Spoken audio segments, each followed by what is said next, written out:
In the beginning of the movie we see a young and intelligent teenage girl named Lisa McVeigh. She lives with her grandmother Diane and her boyfriend Morris. She works as a part-timer in a donut store and she is very good at her work. At daytime her life seems pretty normal like any other teenage girl. But after returning home her life will become hell. Morris always sexually abuses her, and her grandmother doesn't even care about it. Lisa remains helpless and couldn't do anything about it. One day while getting ready to work Lisa's sister Lori calls her, and she is the only one who truly cares about Lisa in her family. She asks Lisa if she can come over to meet. When Lisa says no, Lori asks her to come home. But their mother Betty reminds Lisa that she is there to help Diane and doesn't allow her to come home. Later while she is leaving to work Morris asks her if it is payday. When she says yes he warns her to bring the paycheck straight to home. Later that night while she is leaving the store's owner Ed stops her and hands over the paycheck to Lisa. Lisa thanks him for moving her to the front counter. Ed says that she deserves it cause she has her way of dealing with the customers even with the cranky ones. Then Lisa gets on the bike. While she is riding home a car keeps following her. When she gets scared the car passes by. Then she sees the same car on her way. Then a man named Joe who is hiding behind another car rushes at Lisa and pulls her away from the bike. He then points his gun at her and takes her into the car. He tells her to shut up or he will kill her. And he keeps forcing himself on her. After he is done Joe covers her eyes with a blindfold, but it still leaves a gap to let her peek through. Joe drives off to his place and he drags Lisa into the house. After getting in he makes her get undressed and pulls her to the bathroom and washes her up. Later he brings Lisa back to the room and ties her up again. She begs him to leave her but Joe throws her on the bed and points gun at her face to warn her. He then asks her name and Lisa answers it is Carol, and when he asks for Lisa's age she replies she is 20.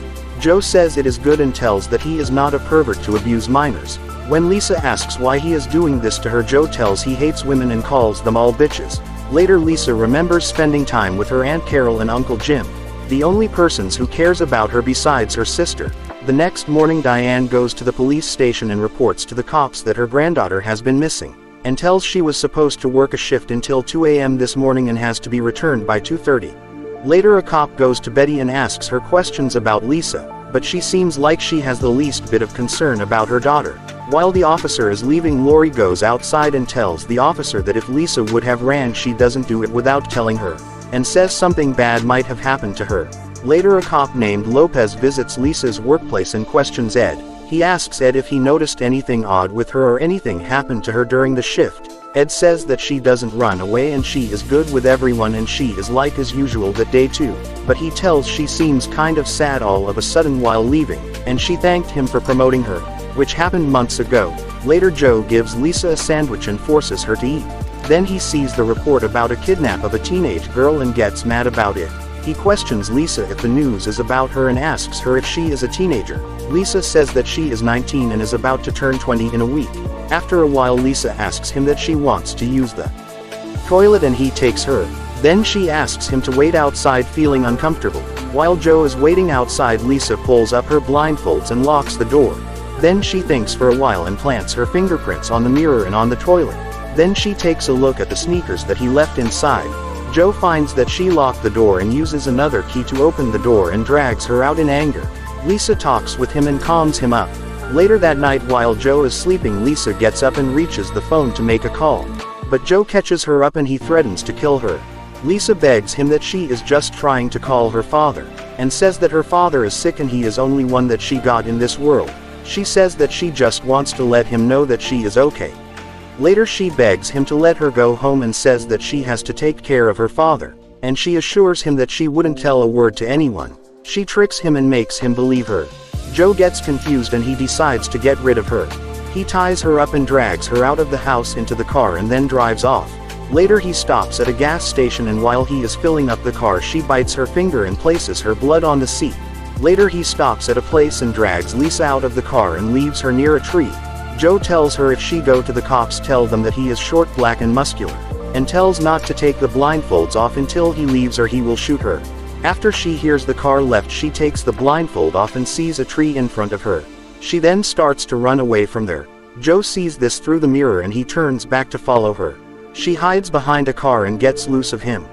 Later she gets to home and when Morris tries to beat her she tries to tell her grandmother that she was kidnapped and raped. But they don't believe her and Diane tells her to stop lying. She then calls Officer Lopez and says her granddaughter is home and says she is just making up a story on being kidnapped. Officer Lopez tells he has to ask her some questions cause she is a victim of crime and tells that he will pick her up. While she was leaving, Diane warns her not to tell the cops about her life here. Later she is taken to the police station and she tells Lopez what happened to her during the time she was kidnapped. When he asks why there is no bruises on her, she tells that he threatened to kill her so she didn't fight him to survive. But Lopez doesn't believe her and asks if she is making up a story as her grandmother said. Then he leaves the room and sends 2 other female detectives into the room to talk with her. Then Detective Russell and her partner asks Lisa questions and she says the same thing, and also tells that he took her to a building cause she counted the steps, and says that he took her to apartment above a office building cause she didn't hear any noises of neighbors or any others during the Sunday, and she also describes the kidnapper's face from the time when she touches it while he is forcing her. But Russell didn't believe her and asks if she really noticed all this in such a panic state. Lisa screams that she is telling the truth and then she clutches herself to a corner. Later we see the chief detective named Dutton who is describing about a serial killer. He was explaining the methods of his killing and the way of choosing his victims and says there is no pattern to it and they don't have any leads until now. After he dismisses the meeting, Russell meets a detective named Larry and asks his help in Lisa's case. He goes to Lisa and tries to talk with her. When Lisa doesn't answer him, Larry assures her saying that he has a daughter and he will go to any length to protect her and also says he will do the same for her. Then she tells everything he told earlier to Larry and tells a few details she noticed about the car, like the color of the seat covers and how it looks like. And she also says he is white and he is a left-hander while she noticed from the time she peeked through the gap, and also tells about the sneakers she find in the bathroom. He believes her and goes to Russell and tells her to get her details and gives her change of clothes by bagging the present ones for evidence, and he wants to prepare her for a hypnosis. Later he calls her house and asks permission for hypnosis on her to get her out of the shock. But Morris talks pretending her father and tells him to get her home. Then Larry gets to Lisa and tells her what Morris said. Sensing Lisa is scared, Larry asks if there is anything wrong happening in her house. Lisa tells him Morris is not her father and tells everything he did to her. Then Morris gets arrested for sexual assault on a minor. Later she packs her things up and Larry takes her to one of his fellow cops' house. Hannah lets Lisa use her daughter's room. Later at the police station, Dutton tells about the evidence he found on the victims about the fibers of seat cover of the car. Next day Lisa tells that she left her fingerprints on his bathroom's mirror and toilet, and tells she bit her finger and left the blood mark at the front of seat where he can't see, and also says that she left her hairpin in his house, and tells after they left his house he stopped at a gas station around 3:30. Then she remembers something and tells she thinks she saw his car before somewhere before the night of kidnapping. Later Larry gets to Dutton and compares the details that Lisa has given with their serial killer and says they are the same. When Dutton says their killer wouldn't let his victims live, Larry tells that Lisa has survived her whole life from abusive situations and that helped her to escape from him, and he asks to send her clothes to FBI to find evidence. Then Dutton warns him that if their killer and her abductor is same and he knows she is alive, she might be in danger. Then he goes to Lisa and tells her he is changing the place. Then he takes her to a safe house and tells her to lay low for a while until they catch the killer. Next day Dutton comes with the results and says that they find red fibers on her clothes and both her abductor and their killer is the same. Then Larry shows the other officers the sketch of Joe they draw through the details Lisa has given. Later Larry takes Lisa to the place where she was abducted to make her recall something from the night of kidnapping. She gets in the car and closes her eyes and traces her way back from the night and tries to get to Joe's location. After stopping at the place, and she runs out of the car to a tree and recognizes the tree from where she was left by Joe. Then the cops starts to search for the killer, and a cop stops Joe's saying they have a suspect on a robbery and the car's description matches his. When the cop asks if he could check on Joe, says no. Then the cop takes a picture of the car saying they will show to the victim and rule him out of the list. Later they show Lisa the pictures of cars that matches Joe's. Lisa takes a look at them and identifies Joe's facial features and confirms it is him. Then the police gets to Joe and arrest him, and a cop finds a blood stain at the front of the seat. Then Larry and his partner gets to his apartment and counts 22 steps, and they get in and retrieves Lisa's fingerprints from the bathroom and also her hairpin too. Then the cops interrogates him and charges him for the murders and rapes he did. Then Larry gets to Lisa and appreciates her for achieving on catching the killer in 12 days, which they couldn't do for 6 months. A few days later her Aunt Carol and Uncle Jim comes to pick up Lisa.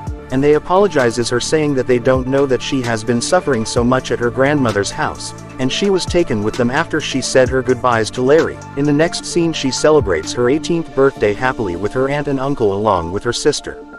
This movie is based on a true event of a kidnapping of a teenage girl named Lisa McVeigh that happened on November 3, 1984, and she got away from her kidnapper after 26 hours of abuse, and she helped the cops to find the killer.